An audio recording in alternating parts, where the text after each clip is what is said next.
franchement, en 50 ans de carrière, j'ai jamais vu ça. Moi, j'ai jamais vu ce phénomène consécutif. On n'a jamais eu. En fait, faut bien voir l'évolution exponentielle, on va dire, de l'avancée des dates de vendange. On parle du réchauffement climatique, ce qui est d'ailleurs qui n'est pas le mot juste, mais en fait, simplement la vigne elle-même aussi, la qualité des soins qu'on amène à la vigne a amené tout doucement, a fait avancer tout doucement les dates de vendange. Et cette année, on a un phénomène particulier que je n'avais jamais vu, c'est qu'on avait à la fois la maturité phénolique, de très tôt, on aurait pu vendanger le 15 août sans aucun problème, peut-être même encore avant, et en même temps, à la suite, on va dire, on avait une espèce de concentration des jus. Et c'est ça qui est remarquable parce que cette concentration, elle concentre aussi bien les sucres que les acides. Donc, et alors une concentration aromatique extraordinaire. Moi, ça me fait penser au Tokai, ça me fait penser au vin d'Egon Müller, ça me fait penser à des vins comme ça. C'est des choses qu'on n'a jamais vues parce que d'habitude, en Champagne, concentration et maturité, c'est antinomique. Normalement, dans la maturité, les sucres montent, l'acidité descend. Donc il y a un moment, forcément, où ça se casse la gueule, et on disait dans le temps, parce qu'il y avait beaucoup de préjugés par rapport à l'acidité, on disait dans le temps, oui, mais ils seront morts avant de commencer parce qu'il n'y a pas assez d'acidité.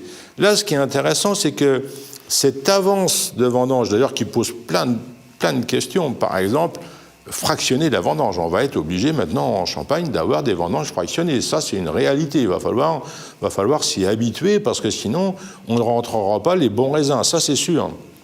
Mais au-delà de ça, il y a ce côté maturité phénolique et concentration. C'est-à-dire qu'en fait, les raisins sont mûrs, les rafles sont mûres. On goûte les pépins, ils sont mûrs. Les rafles commencent à mûrir. Et nous, on l'a bien vu. Cette année, on a fait des coteaux champenois rouges aussi qui sont faramineux parce que les rafles sont mûres. Et après, on a la concentration. Il y a une superposition.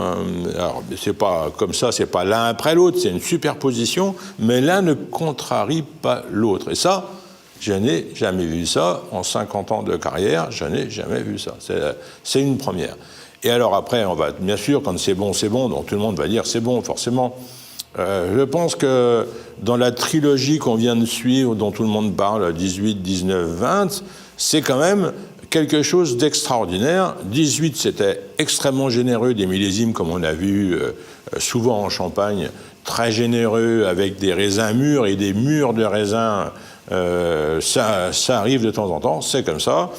19, on était sur un très bel équilibre de vendange, et là, on a cette concentration et qui se traduit par une concentration aromatique qu'on a rarement connue. Alors là, franchement, on ne sait pas encore vraiment ce que ça va donner, mais il y a un truc qui est sûr, c'est que cette concentration aromatique, c'est du jamais vu, quoi. Hein, voilà, c'est comme ça que je le sens.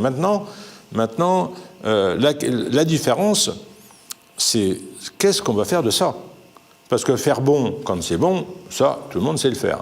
Mais qu'est-ce qu'on va créer avec ça? Est-ce qu'on est capable, à partir de ça, de faire de la dentelle, de tremper le nez dans tout ça et de faire une palette, de créer une œuvre? Est-ce qu'on est capable de ça? C'est ça la question. Qu'est-ce qu'on est capable de faire de plus? Moi, c'est ça qui m'intéresse. Faire bon, bah, c'est le minimum, je pense. Hein. Mais qu'est-ce qu'on peut faire de plus? C'est une obsession, l'excellence, c'est une obsession, parce que c'est dans le détail comment on va traduire ce qu'on nous donne. Si c'est simplement pour faire de l'artisanat d'art et de faire un beau vin avec des beaux raisins, bah oui, ça tout le monde sait le faire. Enfin, maintenant, il y a beaucoup de monde. Hein. Donc maintenant, qu'est-ce qu'on peut faire de plus? C'est ça qui est important.